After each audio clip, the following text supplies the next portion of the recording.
Oh.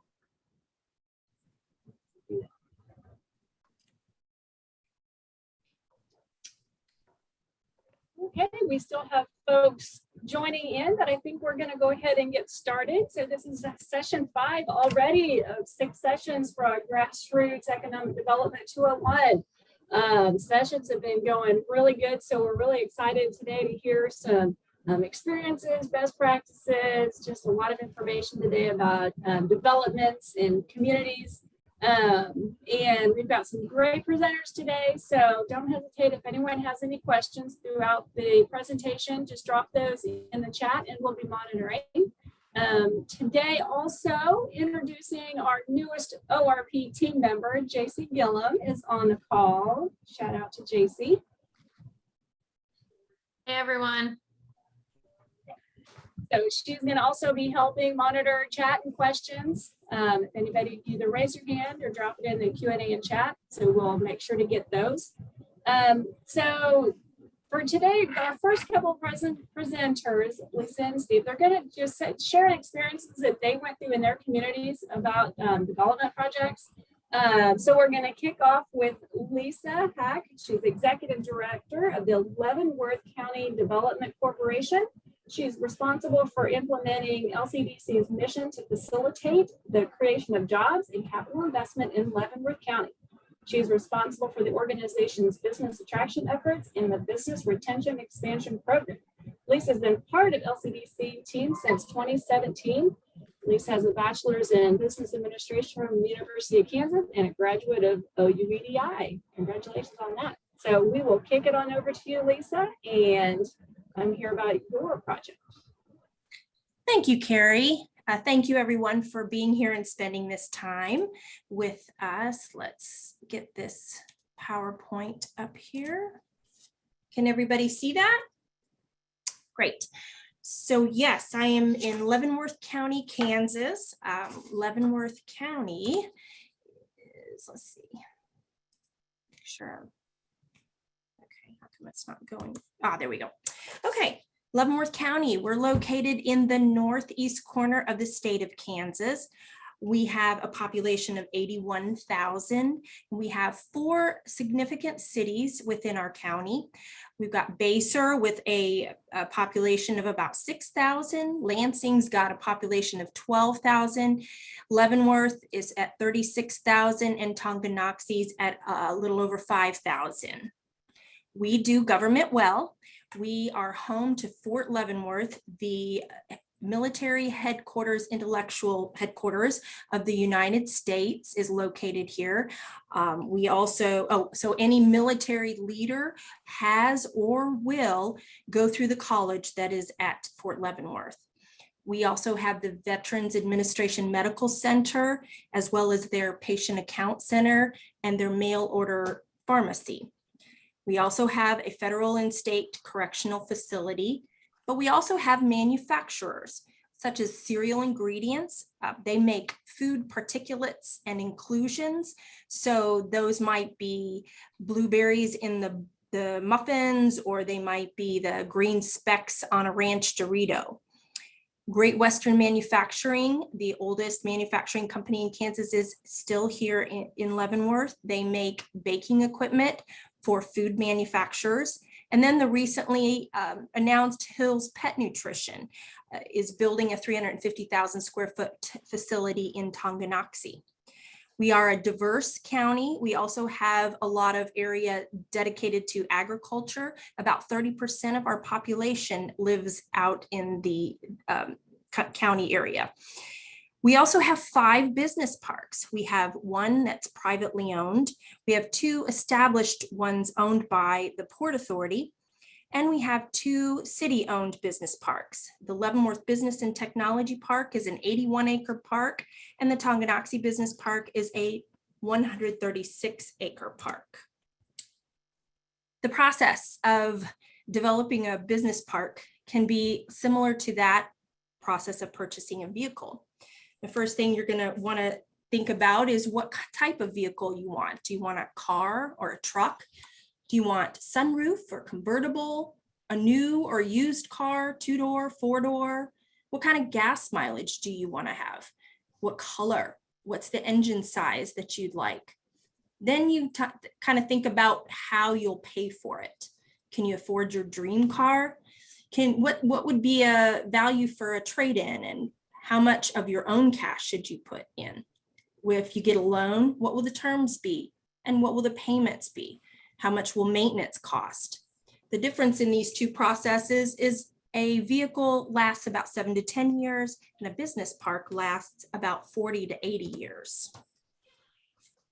Phase 1, identify the why, the where, how, and who, and this can take a couple of years. You may want to think about building a business park to create local jobs, to create, increase sales tax revenue from that payroll.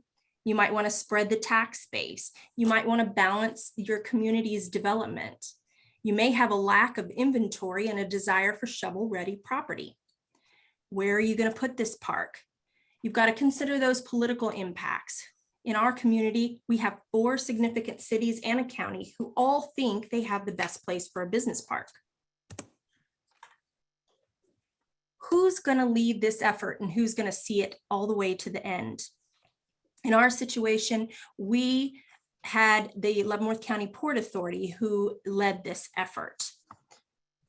The Port Authority in Leavenworth was established in 1969, and their focus was to encourage development along the Missouri River back when that was utilized a lot. But as that focus has changed and they've started using more of the interstates and the rails, then instead of dissolving that organization, they just refocused into a different mission. So they are encouraging development throughout the entire county, and they have a couple of benefits. They can own land, and they also can save sales tax on the materials needed to develop a park. When you're considering those that are involved in that leadership organization, you need to make sure that you have skills such as financial skills, negotiation skills, communication skills, and political skills. And another thing about the Port Authority is that included representation from all 4 cities and the county. So a land search committee was initiated, and there were about 5 to 7 members, and this was established back in 2006. So this committee asked all the entities, including the cities and county, to submit any properties that they would like to be considered as a next place for a new business park. And they created a scorecard, which they used to score those properties. Now, a lower score did not mean that it would not be considered. It just meant that it might take more money and more resources to bring them up to standards.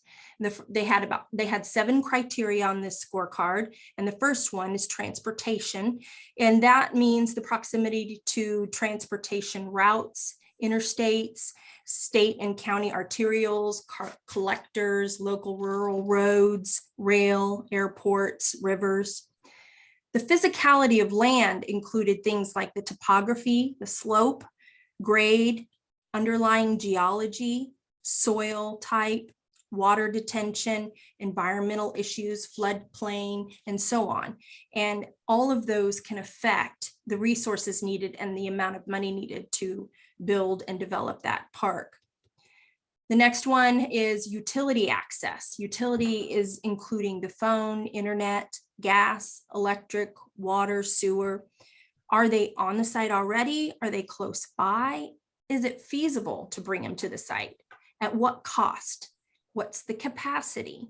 And how much to upgrade the capacity?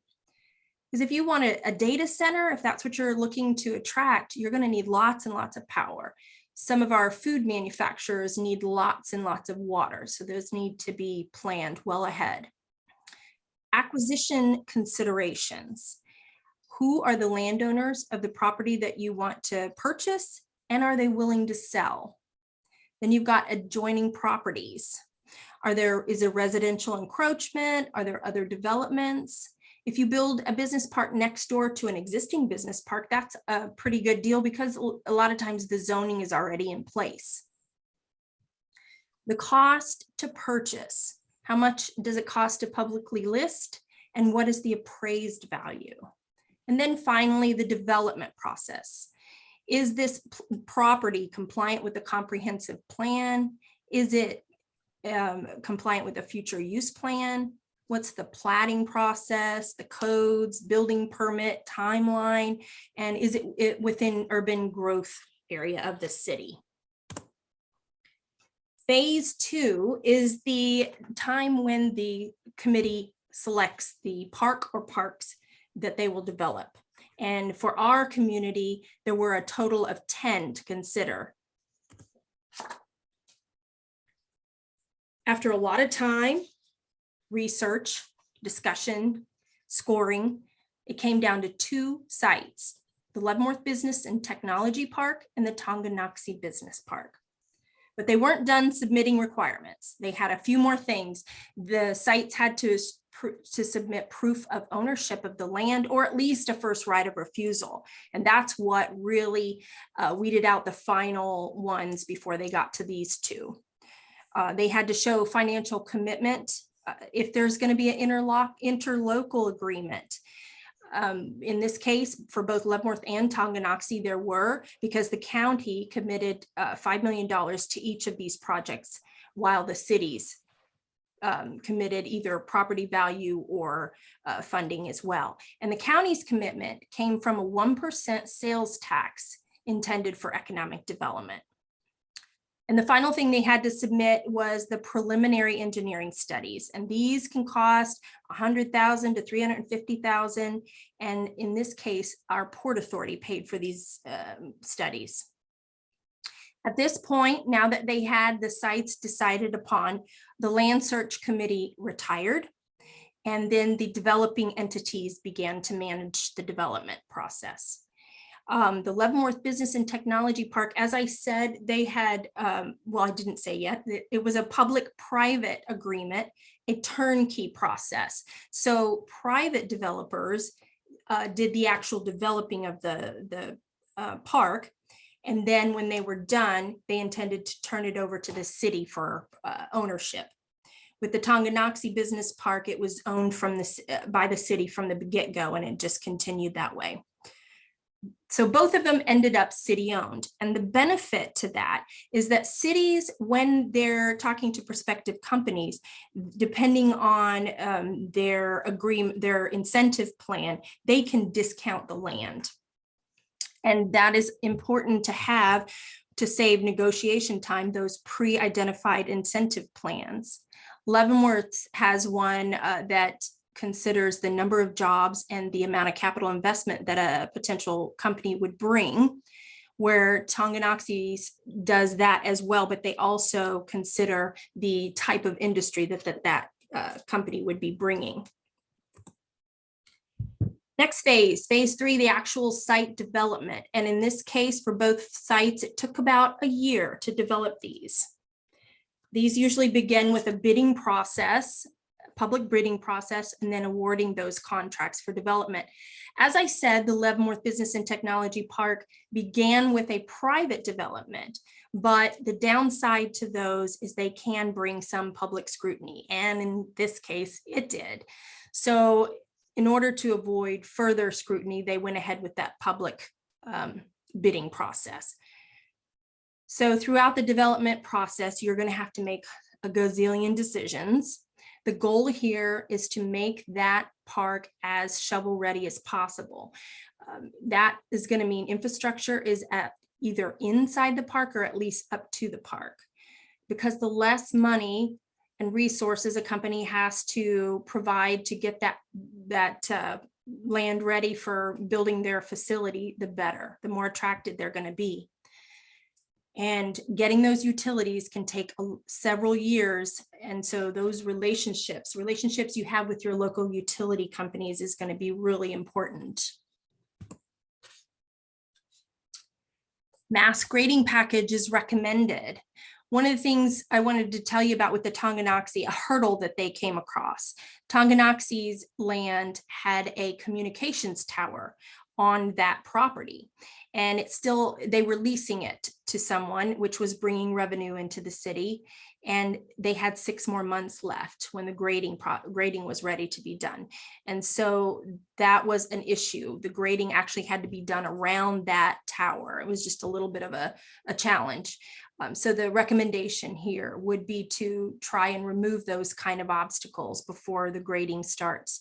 And then also get any blanket easements off of that site prior to grading.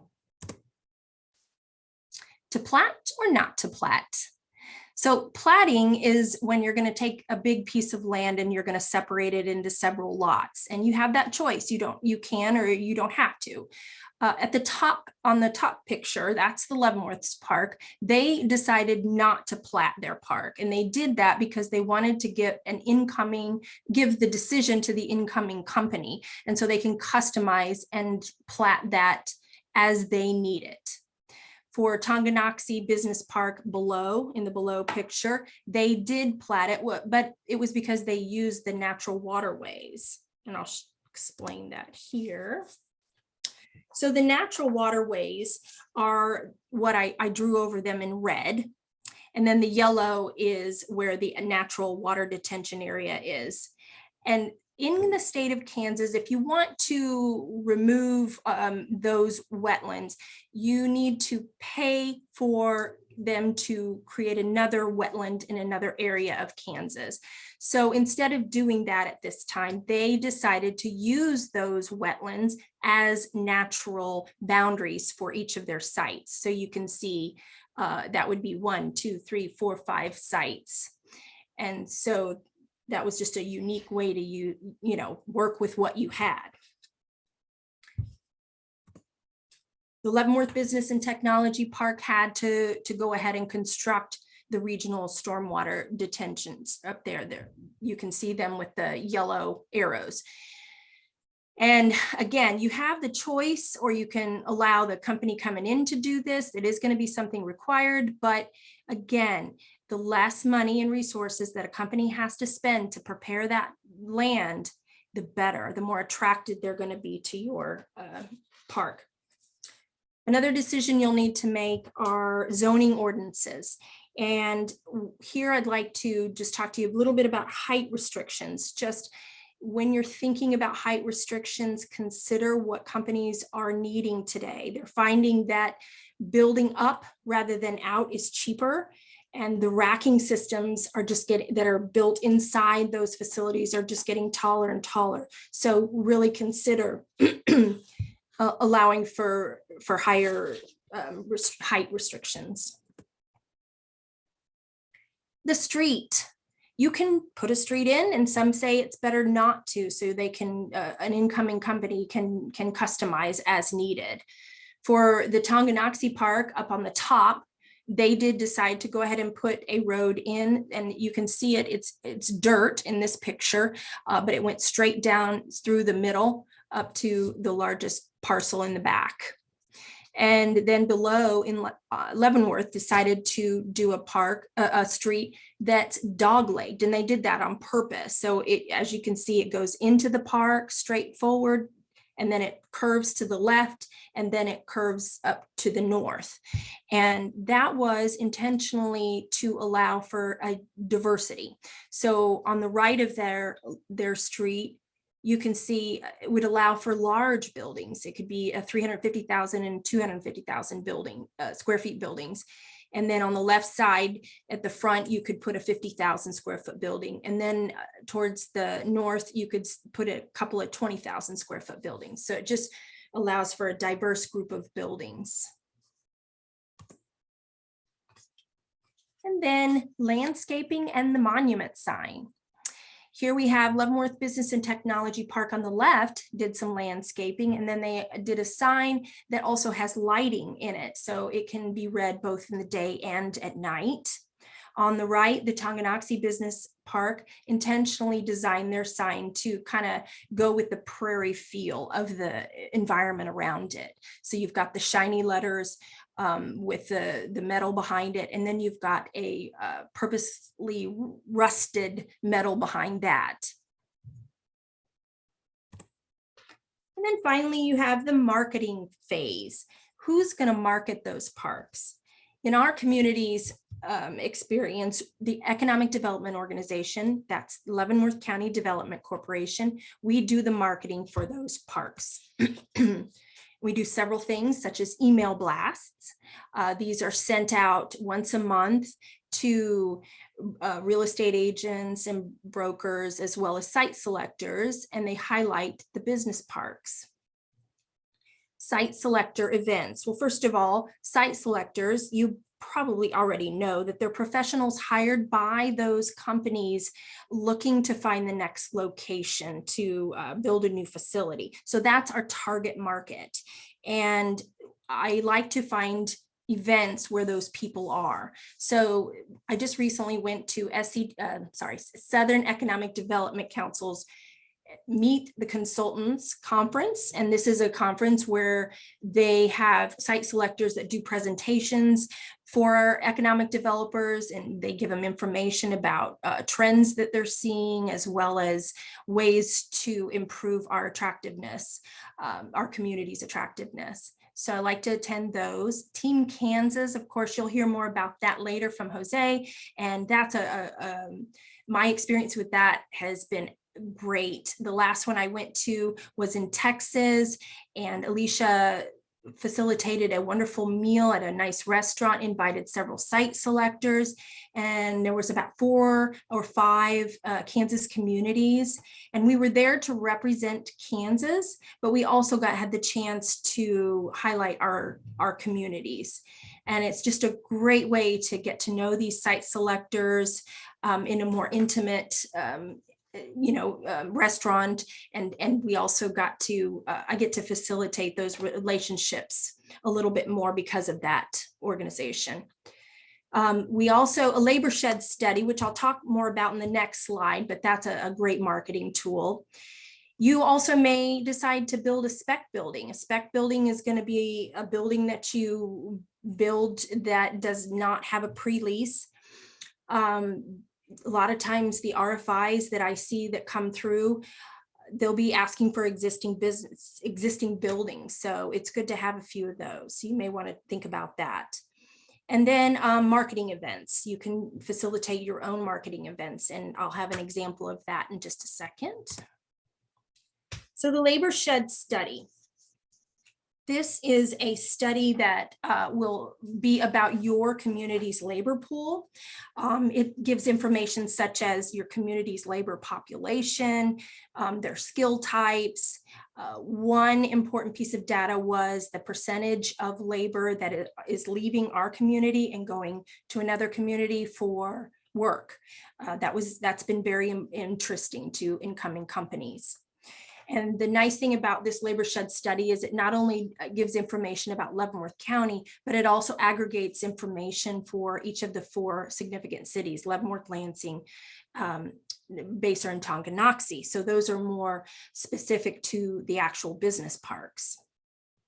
And these for us this particular study cost initially $20,000, but we updated about every 2 or 3 years, and that's going to cost us about $7,000 for this next update. And then a marketing event we did for the Tonganoxie Business Park, it was a poker run. Well, what we did is this event is designed to get those site selectors to our park to see our community and get familiar with our park, so that when a company hires them to find the next location for their next facility, our park is forefront in their mind. What we did is we set up canopies, a canopy at each of the 5 sites. We had a poster that kind of talked about the size of that lot, and then what size of building could be built there. And the site selectors were driven in ATVs to each of the sites. And when they got to the site, they got to draw a card, a playing card. So by the time they were done, they went back to base camp, and they had a hand of 5 cards. And as you can see, base camp here is up on the top left. That was one of the only existing building that was in that park at the time. And there were prizes for the best hands. And we also served them barbecue meal, as well as you can see up in the top right, we had a mobile beer truck. And that was just a fun way for those site selectors to get to know our community and see our park. Business park development, it's a long game. So these, both the Leavenworth Park and the Tonganoxie Park, were ready in 2018. But if you'll remember, the Land Search Committee began in 2006. So that's 12 years. And depending on the complexity, the different things involved, it could take longer. So planning ahead is key. The Leavenworth Business and Technology Park today does not have a business in it yet, but it was considered seriously a couple of years ago for a very large project. And then today it's being considered seriously for another large project. The Tonganoxie Business Park is 80% filled. Especially recently, we just had the Hills Pet Nutrition announce their project there, and they're constructing an over 350,000 square foot building, and they're going to provide over 80 jobs. It's a highly automated place that will bring in some frozen pet food and then mix it, and then they'll put it back into canned food, and then they'll send it out. This is the largest manufacturing project that has ever occurred in Leavenworth County, and we're really excited about that. I just want to remind you, it's a long game, this business park development. It takes time, money, and a lot of engagement from partners and collaboration. And one final thing, just a quick summary. I've got the 4 phases: identifying why, where, how, and who, selecting the site, the actual development of the site, and then marketing the site. That is the end of my presentation. If there are any questions, I will be glad to answer those as well. If you want to contact me, here's my contact information. And thank you for having me.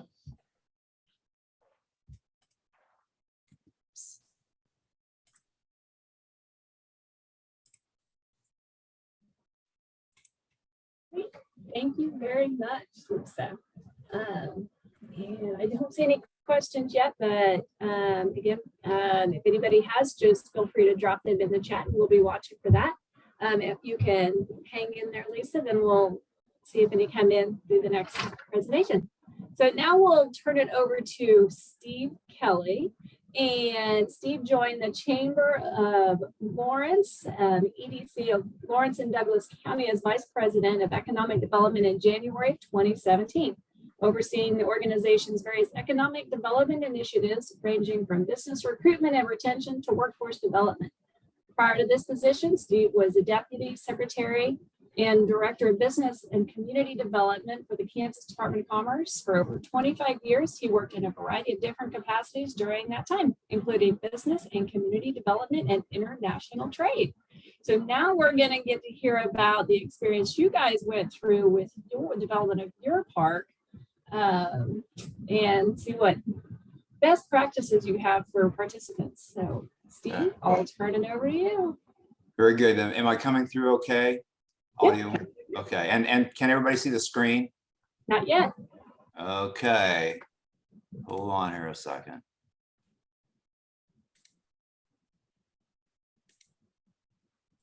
It's not wanting to share. Oh, maybe there we are. Yep. All right. Got it now? There it is. All right. Very good. Thanks again for the opportunity to be on the call, the Zoom this afternoon. Lisa has done a really good job of laying out the process of development of an industrial park, or really any kind of a business park. As she said, it's a long game. There are a lot of things that have to happen, a lot of partnerships. It takes a while. Patience is a virtue. But so I've chosen, because she did such a good job, to really look at a particular situation that we had in Lawrence, regarding some property that we have turned into or has become an industrial park. It's a former industrial site. Many of you probably who have been to Lawrence would be familiar with it. It was the former Farmland Industries fertilizer plant that is on the southeastern edge of the community as you would come in on from what is now K10. And then before the SLT, you were kind of diverted or made a turn and then came in on 23rd Street. And it was on the north edge of 23rd Street, kind of a gateway to the community, but was a fertilizer plant. So it's an industrial site. And quite frankly, the interesting history, which I'm going to go through real quickly here, and then talk about what we did, how we approached the development, how we got a developer involved that was very helpful, maybe some other things that happened internally within the city that made it possible to make this development happen and move us forward. But again, this is a story about Lawrence Venture Park. And then just very briefly, Lawrence and Lisa again did a great job of kind of staging Leavenworth and Leavenworth County. Lawrence is in Douglas County. Lawrence itself is about 100,000 population, give or take, depending on the day and who you talk to. Overall, the county is around 120 to 125. Lawrence is by far the largest community, home of the University of Kansas, which is our leading industry. But we also, which is a surprise to many people, have a strong manufacturing base. We have 3 manufacturers in Lawrence itself that have 800 or more employees. So we have a strong manufacturing base, and our location is certainly helpful, being just off of the Turnpike and very accessible to Kansas City along K10. So there are some real opportunities for manufacturing in our community, and Lawrence Venture Park is our newest industrial park that has provided us an opportunity. And again, this is, and I'm going to go through some slides so you'll see some pictures of before and after. This was a functional fertilizer plant for several decades.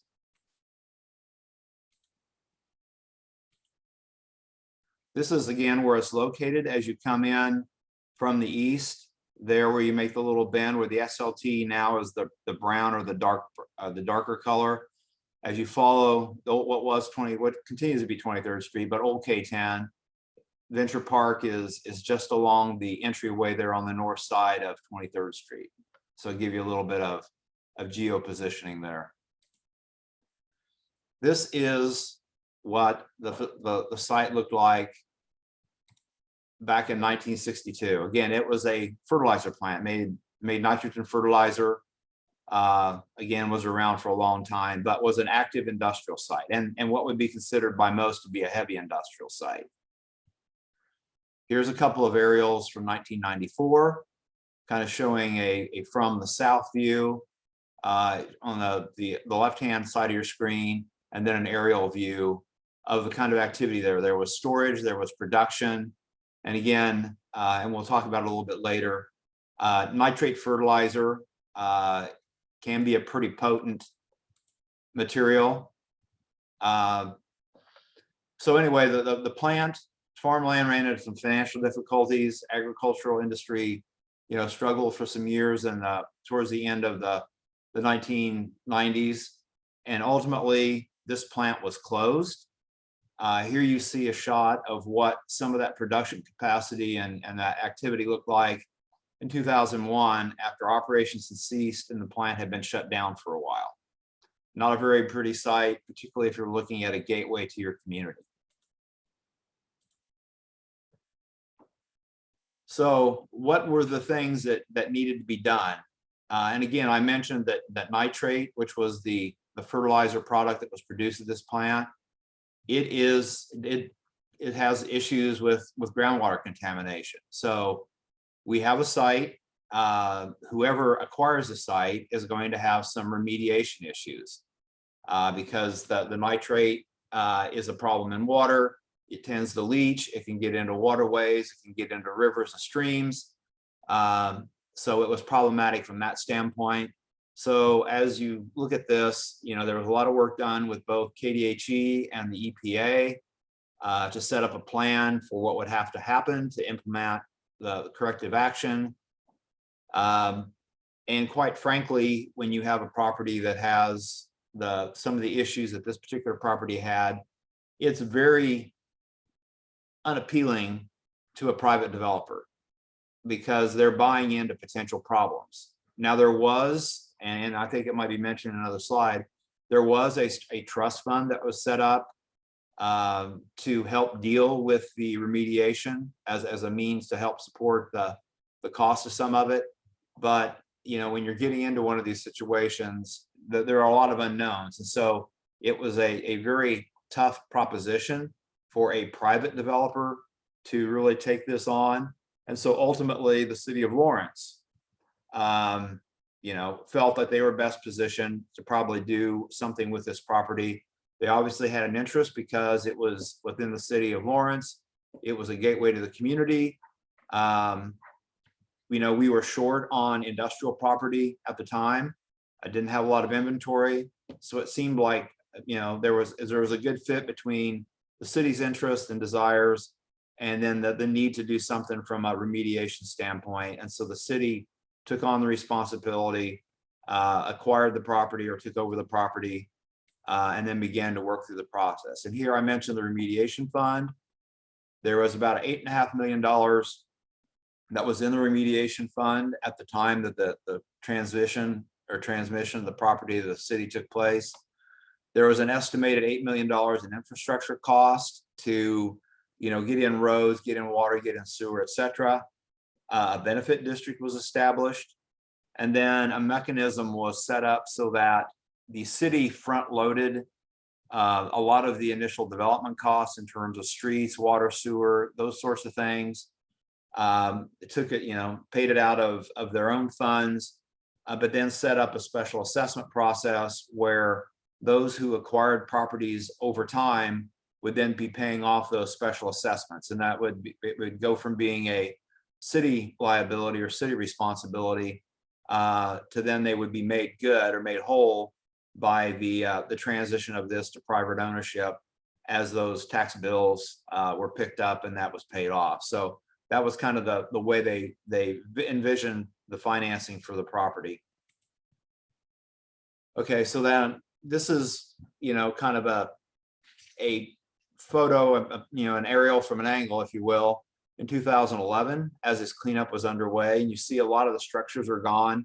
And again, the roadway that you see kind of at the south corner or the lower right-hand corner of the screen is 23rd Street. Where you see the large parking lot in that was kind of the administration area, administration building of the farmland industries operation when it was there. You have still some storage tanks you see in the far distance. A lot of the production facility was kind of along the west edge where you see where there's been a lot of demolition, a lot of buildings taken down. And in all, there were 35 structures that were demolished, 1,600 tons of scrap metal recycled. And again, this was just really the tear down phase of getting some of those structures out of the way. Some of those structures, by the way, are still in place, kind of at the north end of the property, and we can talk about that in a little bit more as well. There we go. So here again, you have, this is the 2014 photo on the lower portion of the page. The 1994, when it was in production, photo to the upper left, and you can see the kind of transition and the amount of work that had been done by 2014. And again, the south end of the property where the uses were less heavy, if you will, less production, those, were much easier to get to a clean state or a reasonably clean state. Where the activity was heaviest to the north and particularly to the far north, kind of in the center, those had a lot more activity, a lot more structures, a lot more of the nitrate concerns and problems. And so this is kind of where it was when it transitioned into when you look at it in that 10-year period. This is, a map of the site itself with kind of how the lots were laid out as it was platted. And as you can see, just along 23rd Street, you have 3-4 really pretty nice lots. The topography is not as good on the northernmost sides of it. If you see that long triangle, there is rail that runs along the far north end, and that area that's in gray adjacent to it is the area where the detention ponds and a lot of the contamination has been concentrated. So that is not property that will probably ever be developed. The city is working on their MSO facility, which is their combined trash and other services and doing things on this property. But the operable pieces are the lower parts. And if you look to the far right of this picture, you see Plasticon, a number of other companies. Those are that is part of an earlier industrial park called East Hills Business Park that's pretty well built out. And I think Lisa made a comment about adjacency being valuable, and it is valuable. We were fortunate in that, despite the problems of this site, it was very close to another industrial park. So a lot of the utilities, a lot of the access points and that are important in development of a venture park were already in place in East Hills. And so that made it a nice combination. It also helps concentrate to some degree the workforce. And as you're looking at trying to provide services for employees, having that kind of concentration can be very helpful. But again, this is just an overhead view of the park in map form, and then what some of the lots are. And then if you look, and we'll talk about it in a little bit, you see Van Trust 1, Van Trust Phase 2, you see U.S. Engineering Metalworks. Van Trust Phase 1 was the spec building that I will kind of focus on here in a little bit. Van Trust Phase 2 was a site directly adjacent to it that was part of the Van Trust Development Agreement. It now is the site that holds the Pretzels Inc. Pretzel production facility. U.S. Engineering Metalworks has also built a building. All of these buildings are around 150,000 square feet. They have a site to the north of that Venture Park Drive that they just got into. They just had their ribbon cutting in May. Pretzels opened a year and a half ago about. And has done very well. So those are the main tenants that we have now. But I think the interesting thing, and again, as part of this long game conversation, the park was pretty well clear and ready to go in the 2014, 2015 timeframe. But we really didn't have a lot of activity until 2018. And I'll talk about that as well. But I think key to it is that even though you have property that is zoned industrial and is, from a geographic location standpoint, looks pretty ideal. Sometimes it's slow. And I think one of the things that was a burden for us was the fact that this was, a well-known industrial site before. And there had been plenty in the newspapers and plenty in the media about the fact that it was I think brownfield might be a strong word, but it was not a greenfield site. There had been industrial activity. There was contamination that required remediation. There was a plan in process and being worked with the KDHE and under EPA supervision. So it was hard and a very long, slow process to get any activity going. Here is the Pretzels Inc. building, and these photos are a little bit dated, but it was completed in 2021. Again, it's about 150,000 square feet. And they're up and operating and seem to be doing well. And then this was a photo of U.S. Engineering last fall when they were under construction. And again, this building, which is again around 160,000 square feet, that kind of seems to be our sweet spot. They opened in the ribbon cutting was about a month ago, roughly. And they're looking to hire around 140, 150 people is their plan. Pretzels has a more ambitious plan in terms of hiring. Their projections when they were going through the process was they'd get up to about 280. I think the interesting thing too, and I'll point out here, and I'm not going to slide back to the slides to look at the spec building, but the spec building has been the slowest one to fill.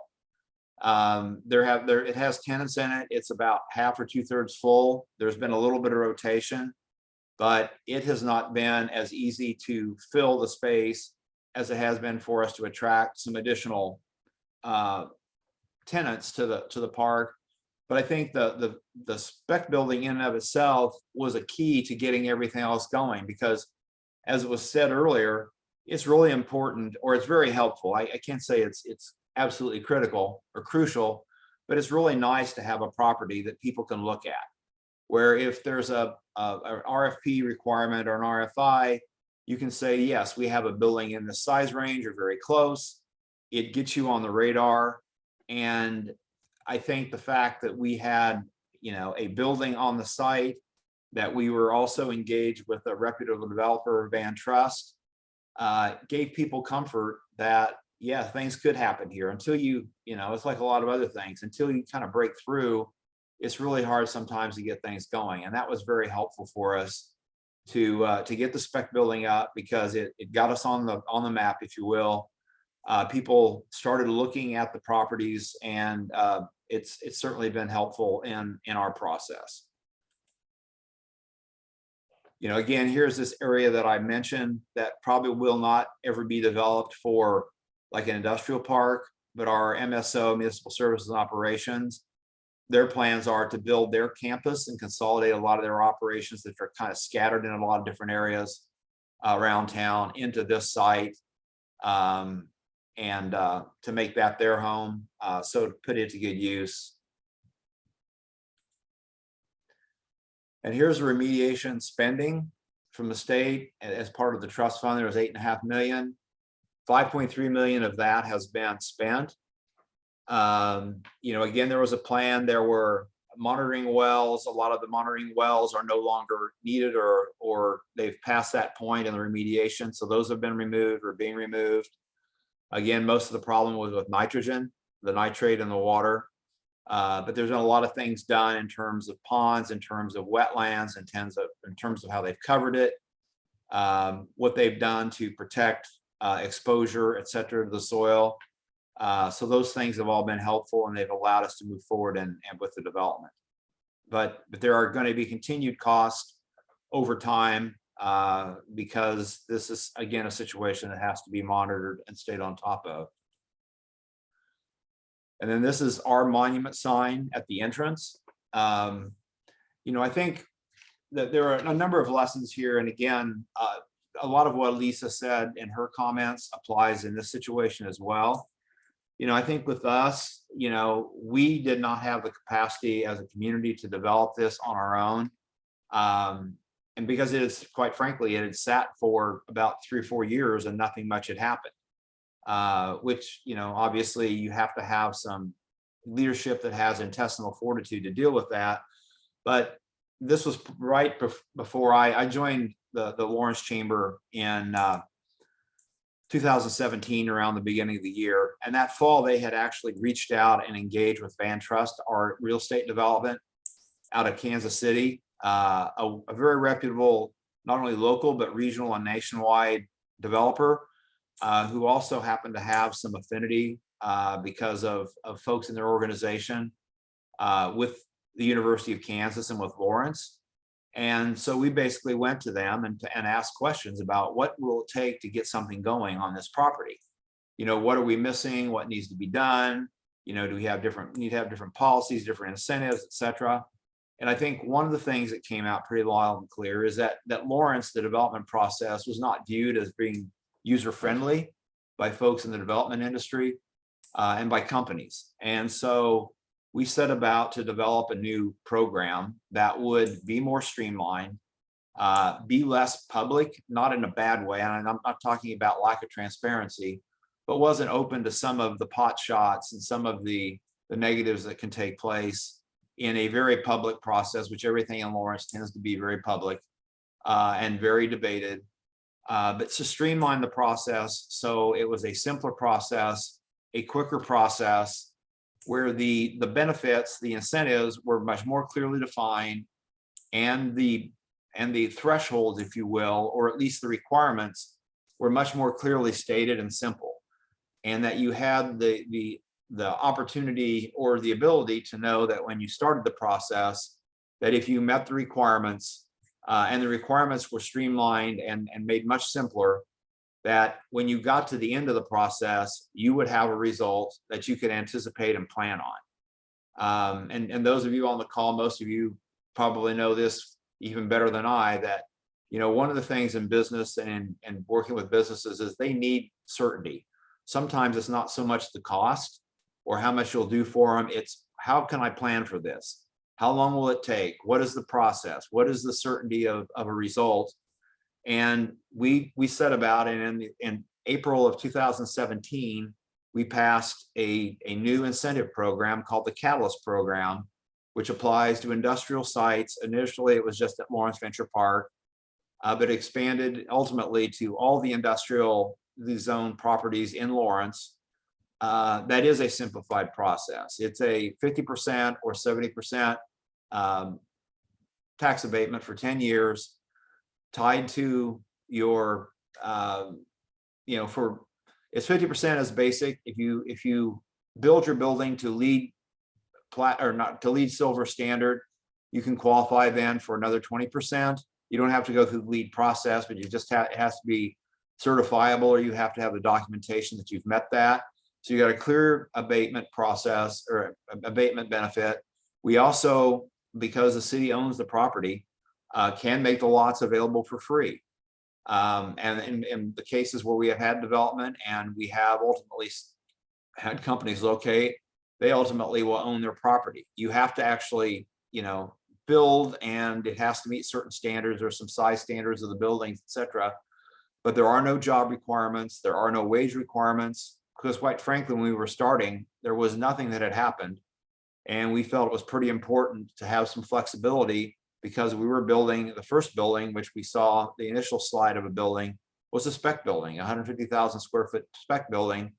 In a situation like that, you don't know who your ultimate tenant was going to be. And so they designed it to be as flexible as they could. Again, the benefits of the Catalyst program were the free land, tax abatement at 50 or 70%. The city also retains the environmental liability, which is a big issue for companies. Again, companies don't like risk. So the city retains the environmental liability for things that were in place from the original issues with the farmland fertilizer production. And the Catalyst program, again, I can't say enough about what it's done, not only for Lawrence Venture Park, but it has been the tool that has been used essentially by every substantial or major industrial project in the community since its inception, since the legislation was passed in 2017. It's been renewed twice. I think our city commission has been very favorably disposed towards it because it simplifies things for them. It's been successful. We've had a number, in addition to these new projects that we've talked about here, we've had a number of substantial expansions, and all of those have used Catalyst. And so I think that has been a critical factor. And I can't again also say enough about the relationship with Band Trust. They were very helpful because they have a good reputation. They also can help because they have access to a pipeline. They're working with companies all the time and consultants all the time around the country. And it puts us on the map. It puts us up on the much more front and center with folks like that. As far as just some simple things to look at, if you're thinking about doing industrial development, whether it's a spec, whether you're just, establishing a business park, whether you're looking at a spec building, etc. Here's some kind of simple things that I think are really important is, do you have a good site or location? And it can't just be my opinion. You need to talk to somebody who has expertise, who deals with logistics and who deals with project siting. But it needs to be a good site and an accessible site.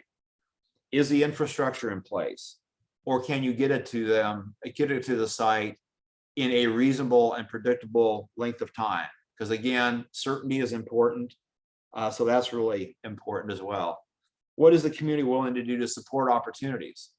What kind of incentive program is the city willing to do? Is it standard for every company? Are there certain kinds of companies that we want to target?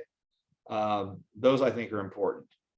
I think you also have to identify what your targets will be and be realistic. We're a large company, or a large community by a lot of standards, but we're not Kansas City per se. And we are probably not the kind of location that's going to attract the kinds of projects that you get at the BNSF LPKC industrial park or logistics park in Southwest Johnson County, where you have 750, a million and a half square feet under roof. That's probably not our market. Again, the buildings that have been built at Venture Park have all been in that 150, 160,000 square foot range. So be realistic. You need to make sure, and Lisa touched on this as well, people need to be on the same page. You know, again, companies want to talk about things and understand what's happening. And if you have people who are involved or are saying one thing, and then the next individual they talk to says something different or has a very different view, that's very disconcerting. And it takes away the confidence that they have in your ability to deliver, because you don't seem to be consistent in what you're doing. And as far as some other things, I think, you know, if you have existing companies in your community, I think you always want to look at those companies and what their possibilities and opportunities for expansion are. Because that's, I think, kind of the low-hanging fruit. You know, it's very exciting and sexy and gets a lot of attention when a company moves from somewhere else and establishes a facility, particularly a large facility. But, you know, this community in the past has lost opportunities with existing companies because we didn't have a space for them to expand into. So I think looking at your own base of companies, and do you have 2 or 3 companies that have grown and or have potential for growth, where maybe individually they couldn't build a fairly substantial building, but is there an opportunity to kind of pair some of these companies up, where maybe you can build an 80,000 square foot building, or even a 60,000 square foot, 50, 60, and then have several companies that are willing to take down space in it. It meets their needs, it gets more product into the market, and can help some of your local companies grow. And I think that's really important and sometimes gets overlooked. I think if you are working with a developer or a builder, you want to work with somebody with a good reputation. In our case, we, I think, did very well. We were very fortunate to work with Van Trust because they had a great reputation. They had market reach and a project pipeline.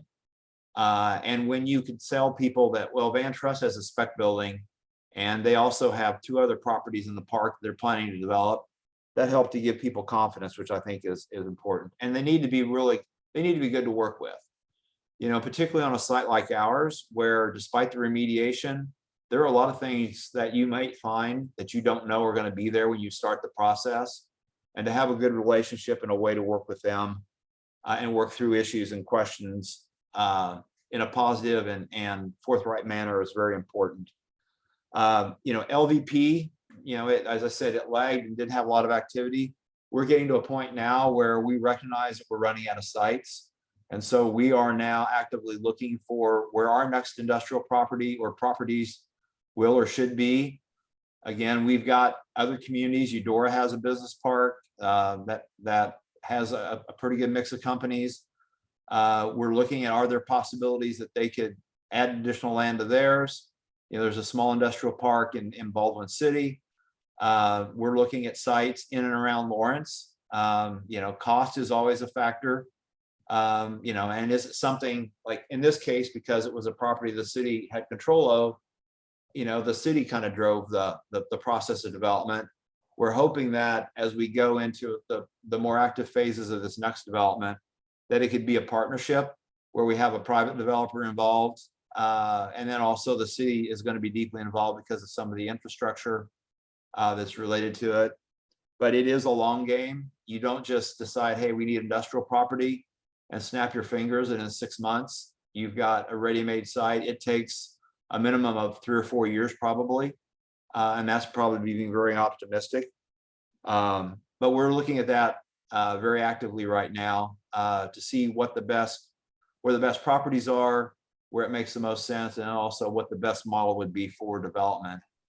And with that, I'm going to shut down and we'll surrender the screen back to Carrie. And we did have a question come in for you, Steve, from Leah. How do you prepare or help your leadership have the intestinal fortitude for this? Well, that's a great question. And it's a very hard one because it's not you know, from a political standpoint, probably a best practice to take risk. And there was risk involved in this. Again, here, you know, it was a unique situation because we had this gateway property that obviously, and you saw the pictures, you didn't want to have your gateway to your community looking like that. So it was, you know, kind of born out of necessity, but it took a leap of faith. And again, they took the leap and then nothing happened for 3 or 4 years. And so then that puts a lot of pressure because you've put in infrastructure, you've got remediation costs you're paying for, and you're not seeing any result. And people start to ask, what is going on here? But I think, you know, if you can identify some communities where they have done development, you know, and maybe that's something, Carrie, that, you know, we could put together kind of a list of communities that have done, you know, and maybe Leavenworth County would be a great example of what they've done, and then maybe allow for some interaction between local elected leaders in community A or county A with Leavenworth County or other places where, you know, they have been at that crossroads and they made the choice to go forward and take some risks, you know, not wild, crazy risks, but take some calculated risks, because you're looking at what you're talking about isn't, and you know, people really get tied up in the current cost, but this is about a vision for the community's future. And what do we want to be? How do we need to position ourselves to be successful, not for the next election, but 5, 10, 15, 20 years from now? What do we want? What do we see our community being, and how do we get there? Yep, and I think with both of the projects that you and Lisa have talked about, kind of fit that. These don't happen overnight, and it takes everybody on the same page. And depending on, you know, how you look, that's why it's kind of a good variety of examples today. You know, whether you're going to start with a brownfield site or a greenfield site, these things take a lot of investment and a lot of partnerships and a lot of time. So, completely. And again, you know, Lisa had her information up on her last page. If anybody has any questions, I'm pretty easy to find. You can always work through Carrie. Just let Carrie know if you have a question, and she'll get it to me, and we'll do our best to answer and provide a response as quickly as we can. We can add a slide on the end of your presentation before I put it on the website, and I'll put your contact info on there like Lisa's. Okay, do that. Yeah. Excellent. Okay, thank you very much. Thank you for having me. Oh, definitely. Okay, so now we're going to turn this over to Chad Chancellor and Chuck Sexton with the Next Move Group, and continue hearing about different options for your communities and development and what we can be looking at doing. All right, thank you, Carrie. Can you hear me? Sure can. If you All need right. to, you should be able to share a screen. All right, let me share my screen here. All right, we'll start with some slides. Can you see these slides? All right, Yes. and we got Chuck Sexton on here as well. So Chuck is our CEO. Chuck, if you want to introduce yourself, and then we'll kind of double team this as we go through there. So Chuck, why don't you introduce yourself real quick? Yeah, thanks, Chad. Thanks for having us. I'm Chuck Sexton, CEO of the Next Move Group. I've been in economic development for a little, about 13 years now. I joined the firm just a few months ago.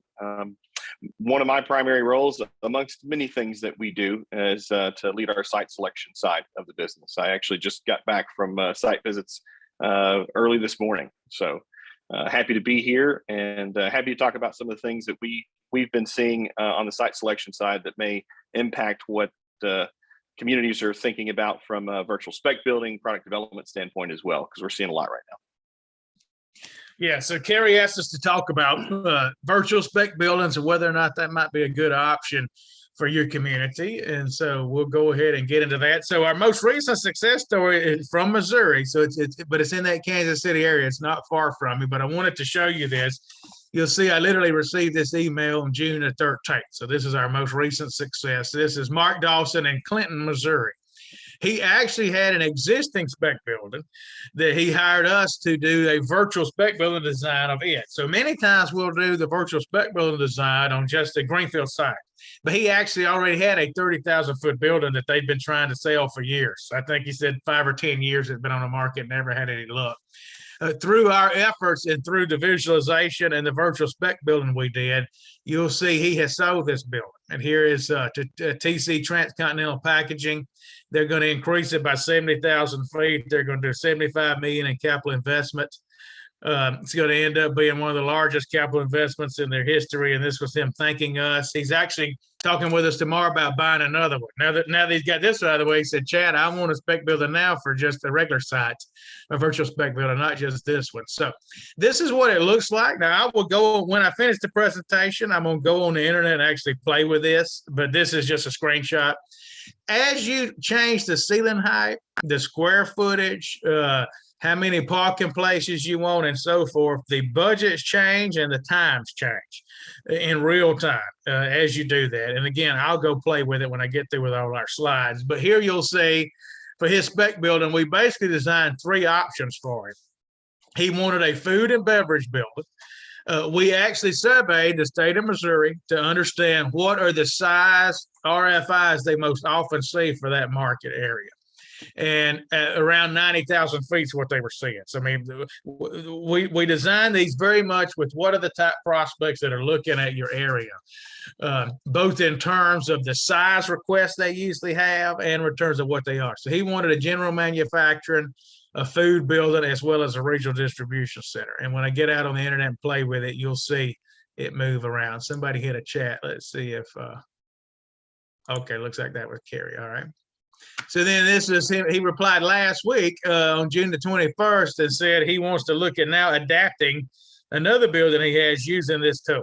So he said, we've actually got a call tomorrow to design him an entirely new one. So most of you know us. We do a good bit of work in Kansas, but if you don't, we started this company in 2014, and our focus is creating economic growth for small to mid-sized companies, communities, and nonprofit organizations. That's very much our focus. When I was a kid, my dad worked at a Sunbeam factory and his jobs got shipped to China. Long before COVID-19 ever came along, I saw what it was like when people lost their jobs for it to be offshore. They didn't only lose their job, they lost their spirit. It was an emotional time. I remember it. I mean, I remember sitting at the kitchen table. And so we built this company to help these small to mid-sized communities be able to go out there and have success. So we have a team of 7.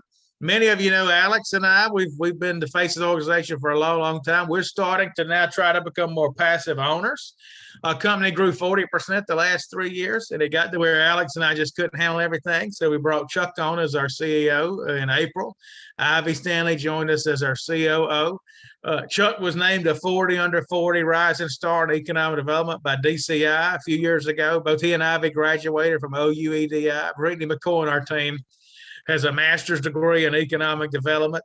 Allison Knapp is our operations manager, and she came out of the construction industry. We hired her from a construction company in Augusta, Georgia.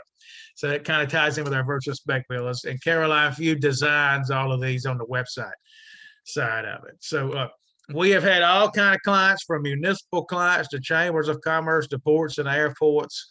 These are some of our site selection clients we're currently seeing. So when we do a virtual spec building, as Chuck mentioned earlier, we want to look at it from what's the site selector going to look at? What are these companies going to respond to? So this is just a portfolio of some of these. We've represented everything from little 50 job, $10 million companies out of Canada that needed 50,000 square feet up to this is an $8 billion company that we're doing a project for right now. This is a company we put a distribution center in Indiana. And this company is from Wichita. We threw this one in here. This was actually our first ever sighting client. They're from Wichita. They make these blast-proof units. It's called Red Guard. And now in the offshore industry, down where I live on the Gulf, they now require blast-proof, not fireproof, after the BP explosion. We helped Red Guard find a site in Baytown, Texas, so they can ship these units out into the Gulf. This is a company we're currently representing, an automotive supplier right now, German company. So we've got a whole lot of international clients. When we do a virtual spec building, we partner with Jesco Construction, and they've done work in Kansas. They've done several different projects up there. These are some of the manufacturing buildings they have built. And so we really want to set, we don't want to just give you a general building. I mean, we want to make this building look like the type companies you often recruit. And the reason we have that expertise is Jesco has built all kinds of buildings. I mean, from automotive buildings to tire and rubber. They built an Airbus airplane plant in Alabama. They've done GKN Aerospace. They've done all kinds of food buildings, Tyson food buildings, Electrolux, Caterpillar. So we're going to design your plans to very much fit the type companies you most often have opportunities with. If you tell us, Chad, we get requests for 50,000 square feet metalworking all the time, we're going to design that building so that those people, when they look at it, are going to know you know what you're talking about. Whereas if you say, you know, we see more plastics projects or this or that, we're going to design it with that in mind. And I'll show you that when we get out and play with it. So this is a pretty cool one we did in Louisiana for a hangar. We had a community on an old Air Force base redeveloping. They wanted a hangar. So this was probably the coolest one we've done just in terms of it being different. But as you'll see, we did a 50,000 square foot hangar for them.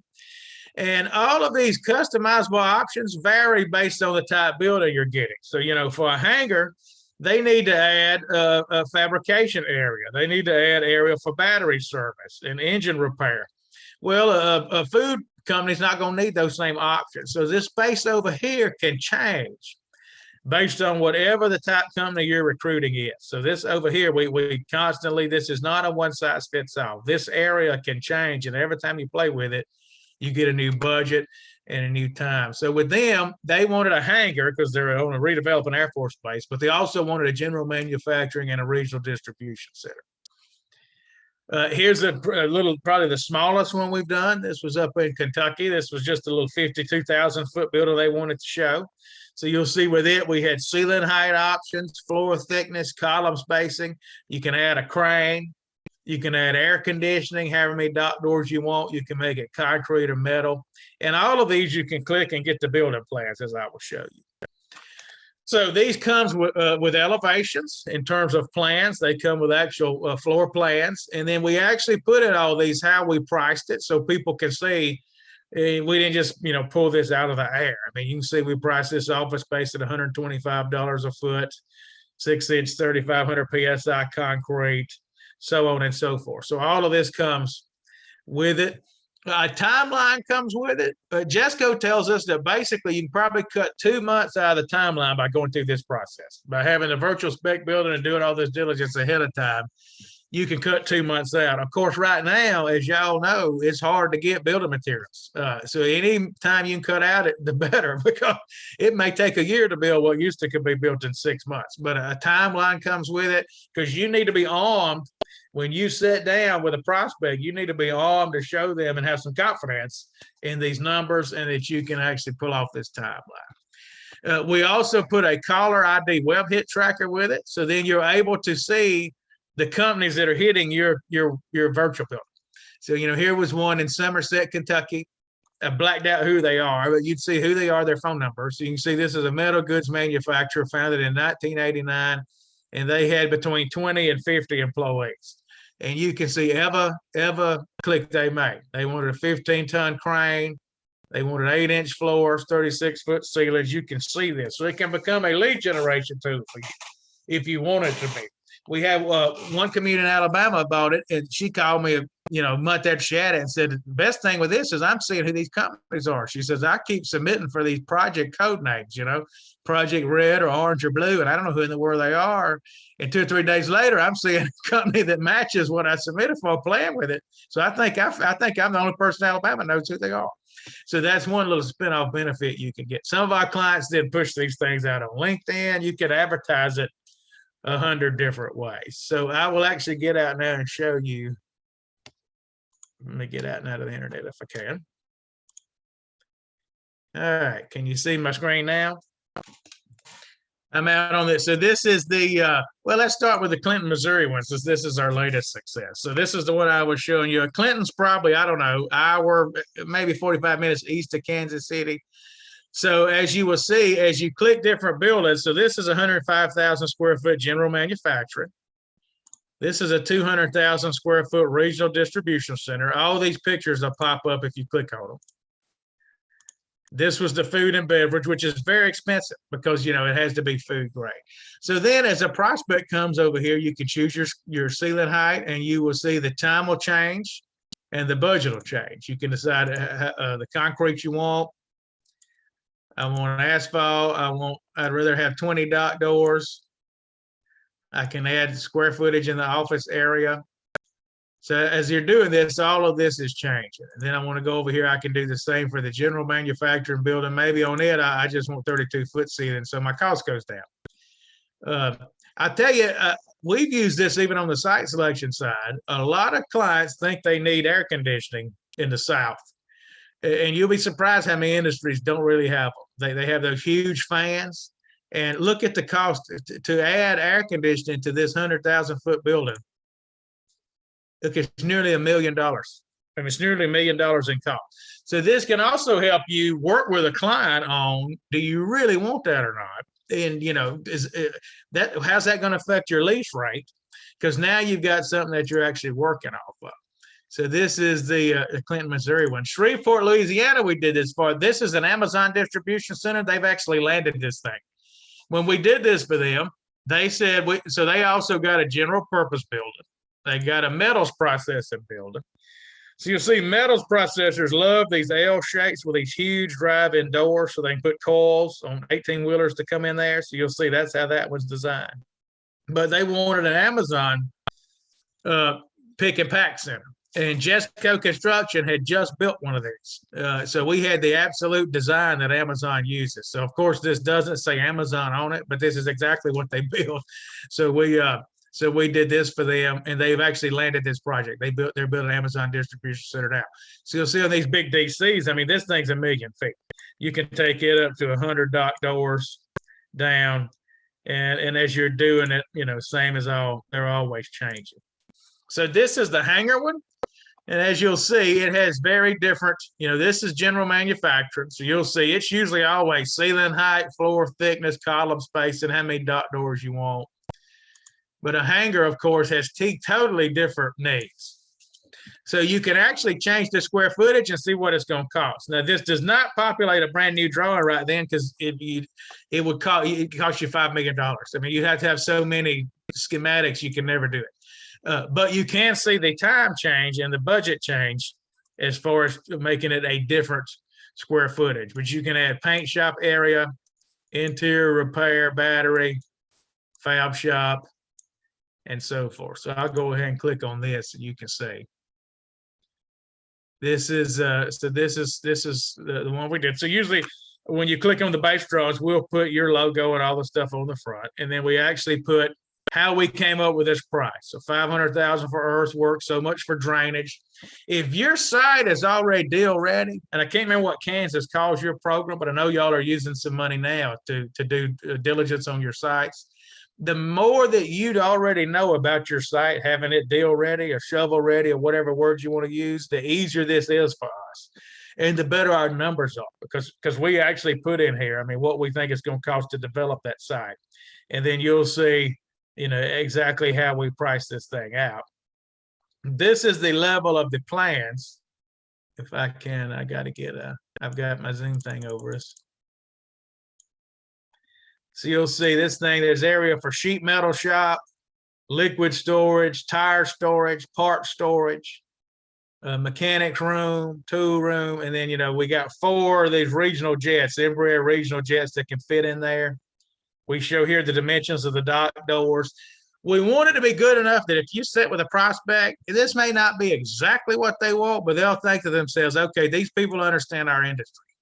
They understand somewhat of what we need. And so we ought to talk with them. I mean, they've got a leg up on everybody else. They understand what we're trying to do. That's what we're trying to accomplish with these different drawings. So here you can see this one, then I'll go back and show you if we click like the distribution center. Obviously, it will have different plans.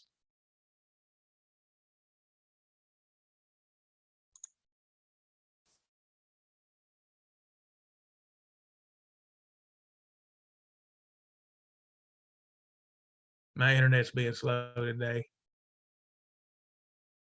All right, so then, so here you can see, obviously it'll be totally different. But you can see the actual floor layout, where the stairs are going to go. These are actually CAD drawings, so sometimes you'll scroll over them, and boxes will pop up with various instructions.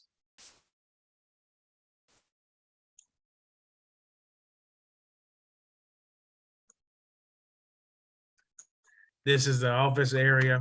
So this is the floor plan of the main plant, and then this is the office area. And then, if somebody calls us and says, "Hey, it's too much office. We want half of that," then that's something we can easily fix right there. I mean, because we've already gone through this process and understand your site. Here are the elevations of it, so they can see exactly how it's going to look.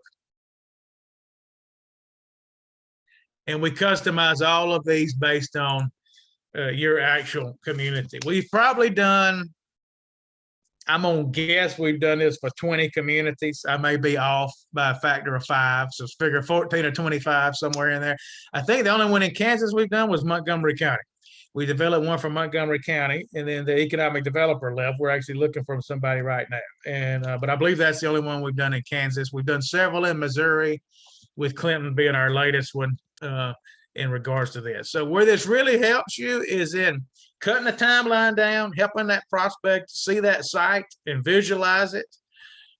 Chuck's representing a company right now, this automotive company we're doing, and they want to be in production a year from now and make a decision in like 2 weeks.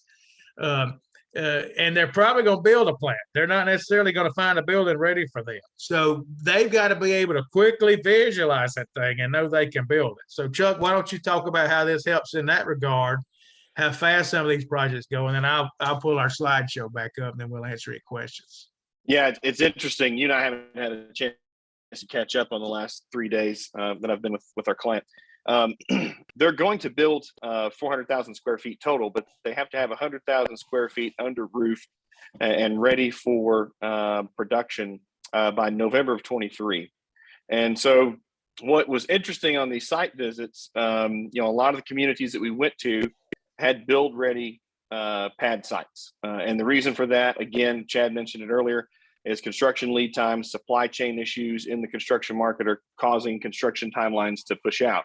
So what we found, though, in one particular community that we went to, they really liked a build-to-suit and lease-back program that community has done for other industries. Now, if that community had this virtual building set up, they could have, in the follow-up presentation at the end of the day, gone in and shown the company exactly how they could build out the facility with construction timelines and plans and everything. And of course, it would have greatly impressed the client if they had that opportunity. So this is something that I think from a product development perspective, you have the product development timeline where you go from cradle developing a site.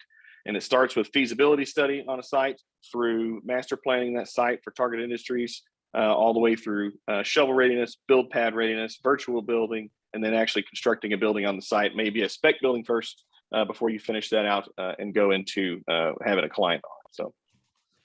And where it can really help you, I mean, if you ever read sales and marketing books, the great salespeople will teach you, you want people choosing between multiple options you have rather than you and another option. I mean, what this does is makes a prospect look at all your options. Now they're sitting here thinking about only you, unless somebody else has this tool.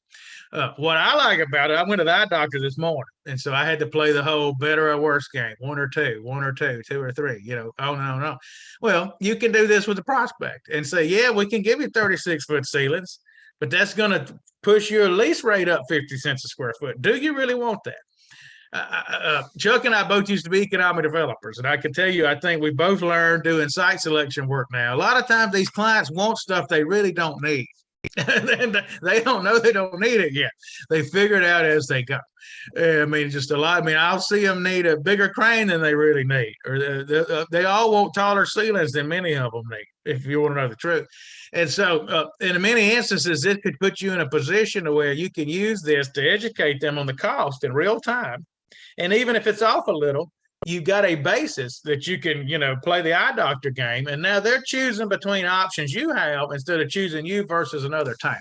That's essentially what they're doing. So I'll fly down to the end, and then we're happy to answer any questions. Y'all know where to find us. nextmoveondemand.com. We got all kind of different things on there. We got our podcast and YouTube shows, and you can reach us anytime. I'm going to be up in that area July 20th doing some work for Evergy. So I'll probably see some of you, those of you who are in that territory. So happy to answer any questions.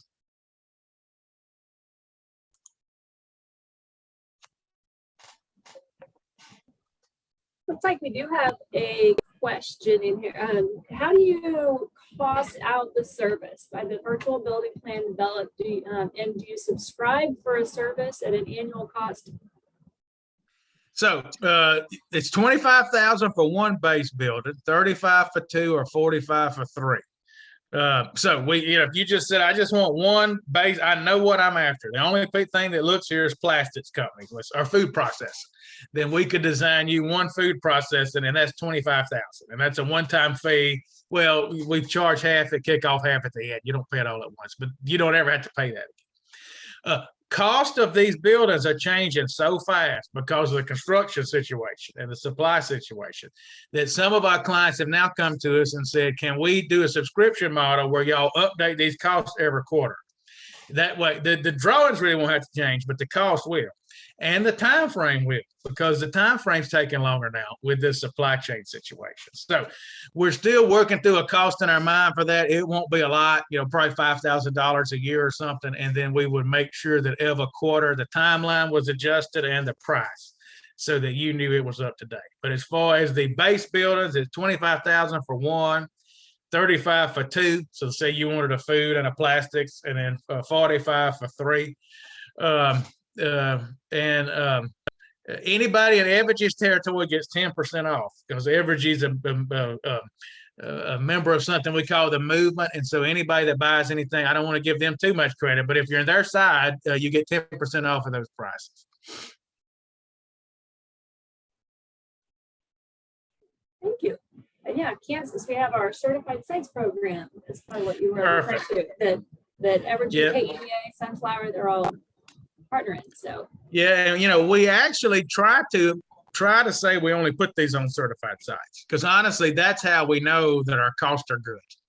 And so it's probably the next step past having a certified site, honestly, is then having this. So it really does two things. It does the whole visualization side, but you can also use it in marketing. I mean, you can advertise it on LinkedIn and go to trade shows and have it on screens and all this kind of stuff. A lot of the due diligence just speeds up that timeline. Yes, that's exactly right. And now the prospects honestly care more about the timeline than the cost. I mean, because of the supply chain situation. I mean, a lot of these folks have contract. This client Chuck's representing has contracts. They got to be running a year from now. So if it costs an extra million, it costs an extra million. But we got to, we got to have the plant built. So I think this can really help you on the timeline side. Time is money. So, excellent. Okay. And not seeing any more questions. So thank you, gentlemen, very much. Thank you. Thank you. We appreciate it. Okay. So Jose, if you want to, I have a recorded presentation, but not knowing my technical abilities here, Jose, we'll probably have you go, and then we'll finish off with the last recorded presentation I have. That works? That works. Excellent. Okay.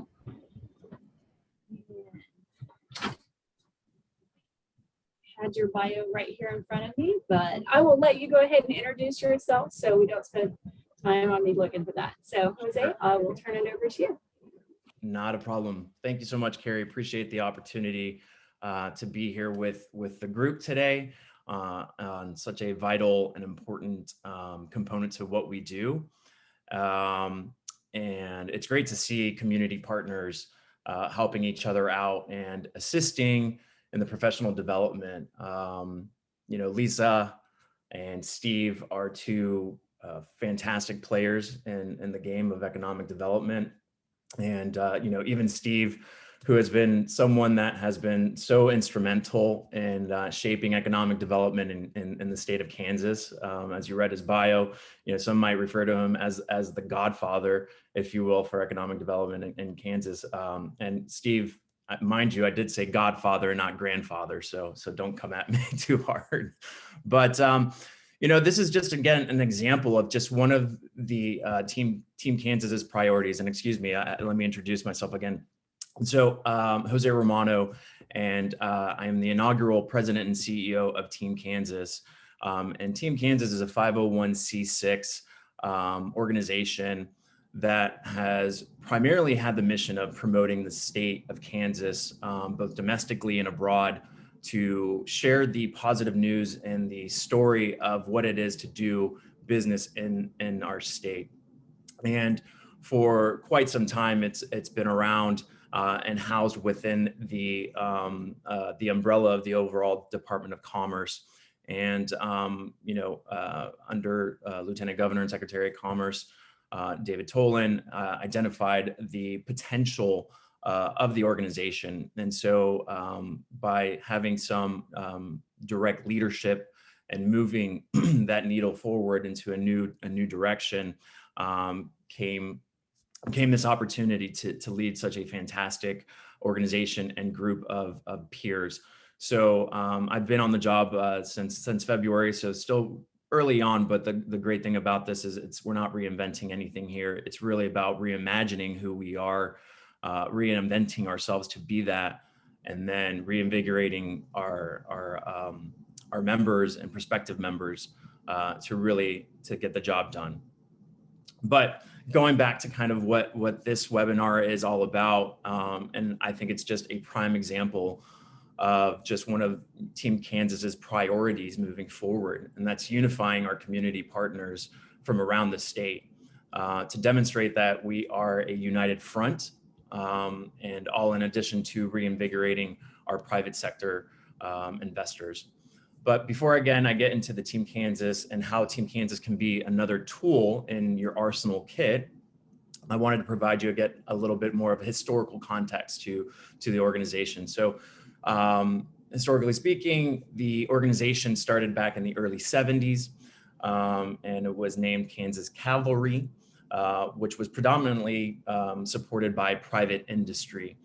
And the focus at that point in time was on promotion of the state, but also building vital relationships, trade relationships. And that was evident by the first mission that took place under the administration of Governor Docking, and the group actually went to Japan to foster that relationship and build it forward. So over the years, and I guess actually over the decades, the mission has evolved, and so has its membership base. So in 2013, the organization rebranded itself to now known as Team Kansas, and is now mostly comprised of economic development organizations. But while that mission of Team Kansas will continue to support promoting the advantages of doing business in the state, we have a larger goal of elevating the perception amongst our audience, both domestically and abroad. Kansas is a place where both urban and rural meet, and we are a state where innovation has propelled our traditional roots in agriculture, and we have witnessed the advancement and flourishment of various industries across the spectrum. And out of these advancements, communities have found successes in development and growth, recognizing that each community selects its own path of progress. The state shall ensure it showcases the benefits of all geographic assets across the state. For far too long, understanding that many of our less populated communities have not necessarily realized a benefit to participating in Team Kansas. But I'm here to tell you today that is changing. Team Kansas will be introducing new programming in 2023 that ensures there is a substantial value even at the lowest participation level. Traditional marketing efforts will be met with new and creative ideas that are outside the box, that will encourage decision makers to set boots on the ground. We can continue to tell the story of our state as we go out and promote, but not until people see Kansas with their own eyes do we then start changing the mindset of our audiences. We will be incorporating regular meetings that throughout the year for all members, allowing a place for our colleagues to come together, to get to know one another, to learn from each other's successes and their challenges. We will host events throughout the state, allowing for an equitable representation and feature educational speakers that will provide insight into pressing topics such as the economy, workforce, and housing. We will have a more strategic approach to identifying how we target and who we're targeting for. Oftentimes we know what works for a metro community may not work in a rural community, and vice versa. So coming at it from a more strategic approach and identifying, what's going to be most beneficial to our members is the direction that we will be moving forward with. And all of this will be provided at a cost that is feasible for communities that have limited resources.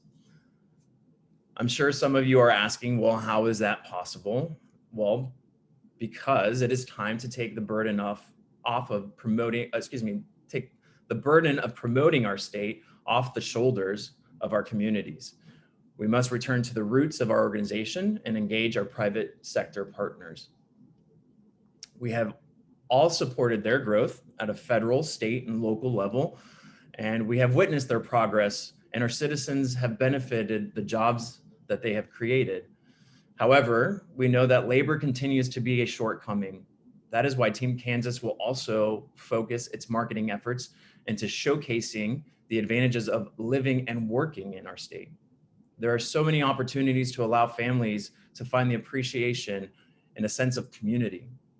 Our organization will utilize the framework for growth as a blueprint and implement initiatives identified that promote both corporate recruitment, but also talent attraction. There is a place for everyone in Kansas, whether you're younger or older, or a fifth generation Kansan, or a recent transplant. There is a place for everyone. And just like there's a place for everyone in Kansas, there is a seat at the table for everyone in Team Kansas.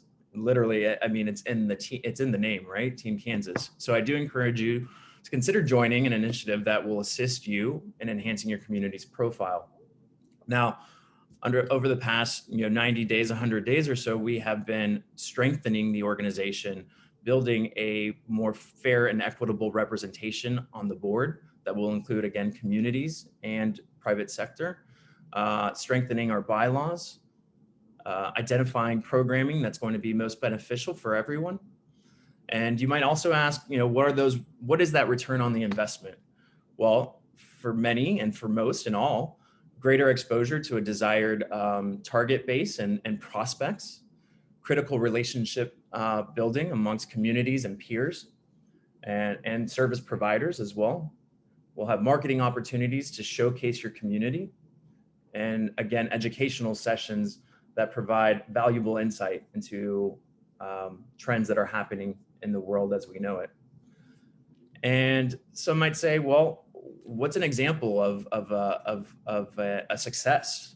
Well, we do have a couple. I have a couple for you. So back in 2019, we hosted an event in Philadelphia, and the leadership team of Urban Outfitters joined our event, and that transitioned into a fantastic investment into our state in Wyandotte County in Kansas City, Kansas, where the Urban team invested in a large-scale omni-channel distribution center that equaled $400 million in capital investment and is set to create, over 2,000 jobs. And that again started at a Team Kansas event. Additionally, an example of, industry folks coming together and partnering and learning from each other.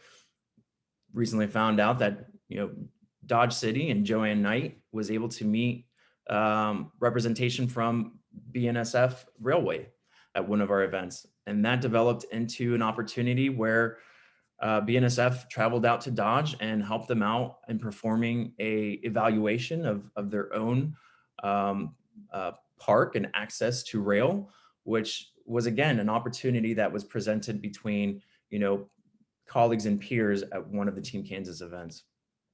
So in the coming weeks, do anticipate final membership structure to be identified with the board and invested members.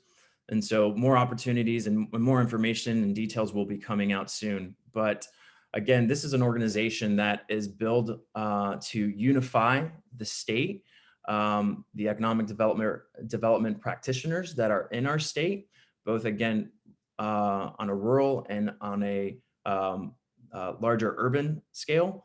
But as we connect and combine and come together as one, that's when we start really shining and becoming bigger and better. So great things again ahead, and look forward to sharing those details once they are finalized. But Carrie, appreciate the opportunity to speak today and get a little bit of the word out on some new and great things that are going to be happening for Team Kansas.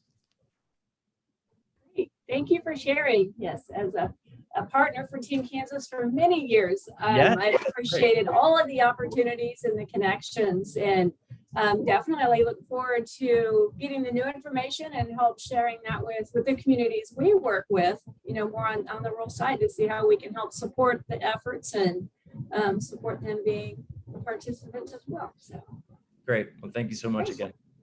Thank you. Oh, let's see.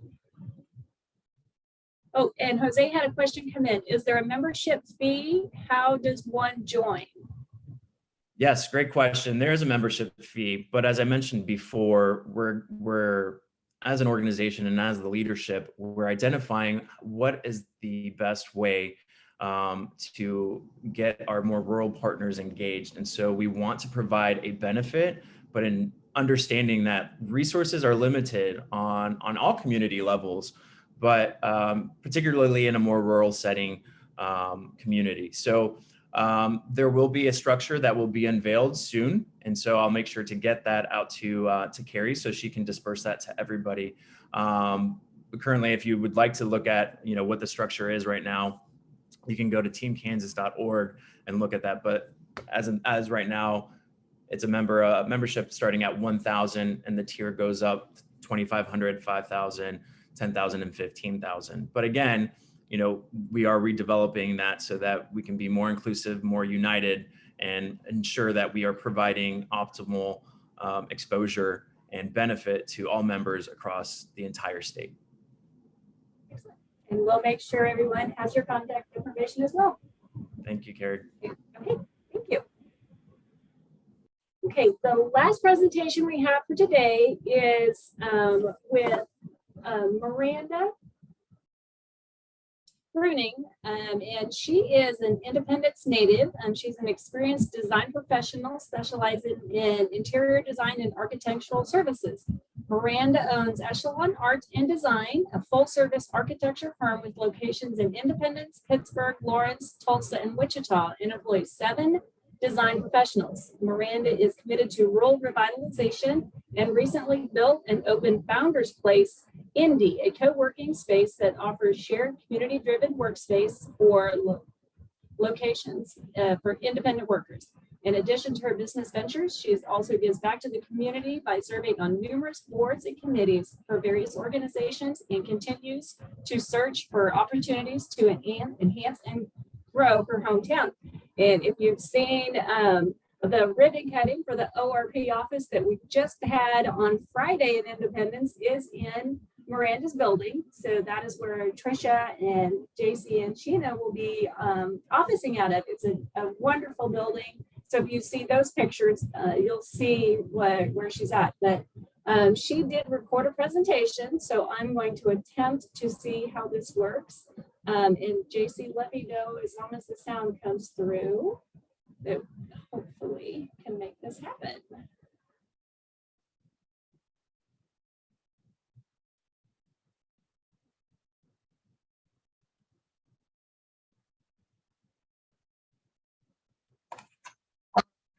Thanks for joining me today at this Grassroots presentation. My name is Miranda Pruning, and I'm a partner and project manager at Echelon Architecture and Design in Independence, Kansas.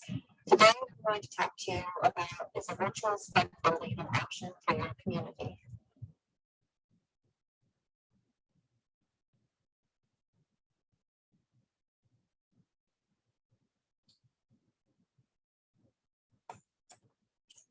Let's start with our first meeting with the community. We will determine many factors that go into our proposal and the marketability of your site. First, we would like to know what are your site needs. Do you need additional roads or infrastructure built to get to the site? Is the site flat or is there a lot of elevation? Detention areas? Next, we move on to what type of businesses does your industrial park want to draw? What is the common function of the businesses in the park, or are there common functions? Is there a business type that we want to avoid marketing to? Last, what are your community amenities? What will draw developers to this site? Do you have appropriate housing and daycare for mass employment?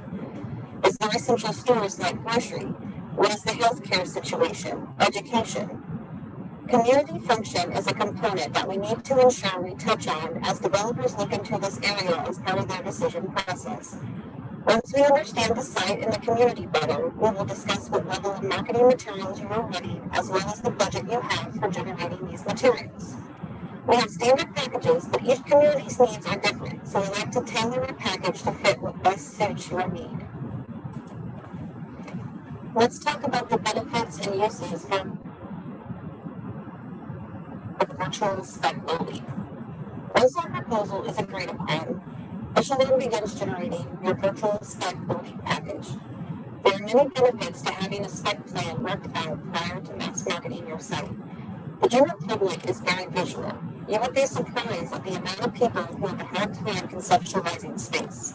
When you provide visual materials that show people options for the site and space you are trying to sell them on, it becomes a much smoother process for you and everyone involved. These materials can aid in demonstrating possible functions of an empty lot. Try to visualize what an 8-acre lot looks like. Now, put a 25,000 square foot building on it. As you can tell, it's very hard to do this without having something visually to scale to look at. Our marketing brochures help put concepts on paper and in context for more people to easily understand. On the flip side of that, let's say you have an existing building that is completely open on the inside, but has been unoccupied for so long that it's under disrepair and visually unappealing in pictures. We can take that building footprint and do some interior renderings of the space to take place of the existing imagery, thus allowing for the developer to see what it could be instead of what it currently is. Having these types of materials on hand allows you to widen your market exposure. You can put this out on social media and catch attention, put it in mailing distribution lists, have handouts made, email marketing blasts. The reach you can get really is endless and only aids in drawing the attention of interested parties when your marketing materials cut their need for conceptual creativity. Community contributions. The first thing a community needs to ensure they have in place is the zoning and planning ordinances for the industrial park or proposed site lot. These include details on how and what can be built in those areas, as well as thoughts on if you will require landscaping and other such items in these areas. When all of these items are predetermined, this allows for the lots to become pre-permitted and approved locations, which have many advantages when the time of construction is critical. We call these lots shovel-ready. This offers a significant time advantage to developers who have a project that aligns with what is currently approved but has a short timeline for construction.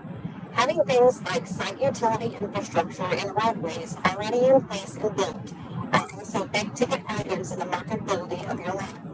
Developers are looking for ease of access. Does the site have visibility? If not, is there signage in place to easily direct traffic to their lot? Things like this are all key factors in ensuring that the community is ready for a developer to be able to quickly move on a decision. Keep in mind, when you are looking at the site infrastructure aspect, most big manufacturing and industrial buildings need to be sprinkled. You need to ensure your water pressure to the site is adequate to provide enough flow for a sprinkler system. If your park isn't new but already established, make sure to check all of these items and see if there's any upgrades or incentives that you can provide in lieu to cover the lack of provisions in some of these areas that you're deficit. Sometimes communities offer tax breaks as incentives for bigger development opportunities. As I mentioned before, the community needs to be aware of the amenities that it can market in providing to aid in a developer to move to the location. These amenities are healthcare, housing, daycare, education, grocery stores, recreational venues, dining, and experiences. If there is a major deficit in one or more of these areas, the focus of the community needs to gear to figure out a plan to fix these. Community amenities are marketing factors that the developers use to decide if they can staff the building that they intend to build. There is a percentage of people who will come out of the community itself to work, but typically upper management positions are hired in, and the employees are moved to the new locations. And if there are not a good set of amenities to get capable management staff to move, then you may be passed up for another site location that has worse infrastructure but better amenities. A developer can always aid in the monetary side of additional infrastructure if they really want to be at your site. But aiding in gaining better health care or housing or even daycare for their employees is not something that they typically digress to. After all this talk, you're probably wondering what the timeline and cost implications to you are for our services. As I mentioned before, we tailor our package to each community's needs. However, starting costs of our package run at $5,000 and go up from there. This rate gets you 2 pages of marketing brochures, a 3-page set of construction documents of the spec building, a site layout, visual, and 3 color building renderings. The next few slides will show you what we can provide for your virtual spec building package. At Echelon, we have a pool of industrial manufacturing buildings as well as other types that we can pull from to fit the need of your marketing plan. We use these buildings that have already been built or conceptualized to keep the cost of design down for your spec building package. Remember, the goal is to create something for a developer to visualize. The developer is going to decide what type and size of building they want to construct. However, if we can provide them a visual to show the size and scope and scale of the floor plans and the lot and the building for the specific site, it helps them visualize themselves in the space. We can take one of our stock plans that you select and fit it in your site, adjust the parking lot and amenities to fit as well. However, the building design is already complete. We will show floor plans, site plan, building elevations, and any other important information that you may want to highlight. Echelon will provide a colored Google Earth image of your site with size and location clearly labeled. This type of visual gives the developer a good idea of the road access to and from their lot, as well as what might be around the lot in relation to other buildings and open area for future expansion. We also like to provide a 3D conceptual visual of the site to give more context to those areas. Colored building renderings are key in ensuring that you provide a visual for interested parties. There are multiple levels of quality in our rendering capabilities. The level of quality will be reflected in our fee structure. As you can tell, the top right image is the lowest quality, but it still provides a good visual. The lower right is mid-quality, and the left image is high-quality renderings with realistic vegetation and people interacting with the space.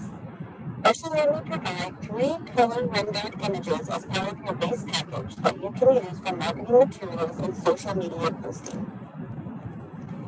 The marketing brochures combine all of the documents, renderings, and site visuals that we create into one easy handout. We can provide various types that highlight key points for the location, single-page brochures that can be used for quick key point touches. We generate multi-page brochures for sales documents and more in-depth informational depictions. All brochures will be provided in digital formats with releases to use them as you need.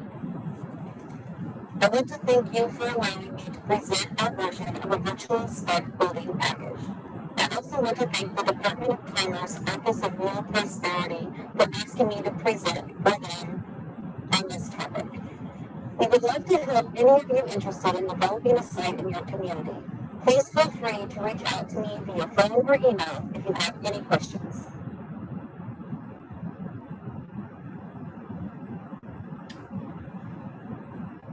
Okay, and with Miranda's presentation, just to kind of show just different levels of options of what you can get if after now seeing and hearing more about, you know, taking your brownfield, greenfield, your site for spec building or planning that development, or if you think maybe doing a spec type virtual building might be a better option for your community, it kind of gives you a couple of different levels of ideas of what you can expect if it's different price range, so fitting what your community may want, what is it you're wanting to get out of it, and have an idea of where to get started for something like that. So let me see, we have a question.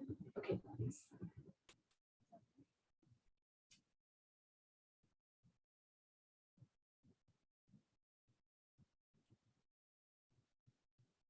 Okay, and I will finish that. And her presentation will be posted on the website. So if you wanted to go back, it looks like maybe there was some sound on that end that might not have come through as well, then you can definitely watch that again on our website. And so next week, next Thursday, is our final session for our Grassroots 201. And one of the number one, if not housing, it's going to be childcare conversations or challenges we're facing in communities right now. So going to hear from some communities what has worked in their communities to get some examples of what to do, hear about some resource partners that are out there that we can be reaching out to duplicate in your community, or at least get some connections made on how to get resources in education and how we can address childcare in rural areas of Kansas. So that will be our final session. If anyone has any questions, any topics that we may not have covered that are still of interest that we can maybe do some more one-off presentations for, definitely let me know, email, and then we'll find a way to take care of that for you. And that will be it for today's session. So we hope you were able to get some information out of this and take some of this back to your communities. So everybody have a great afternoon, and we will see you again next Thursday.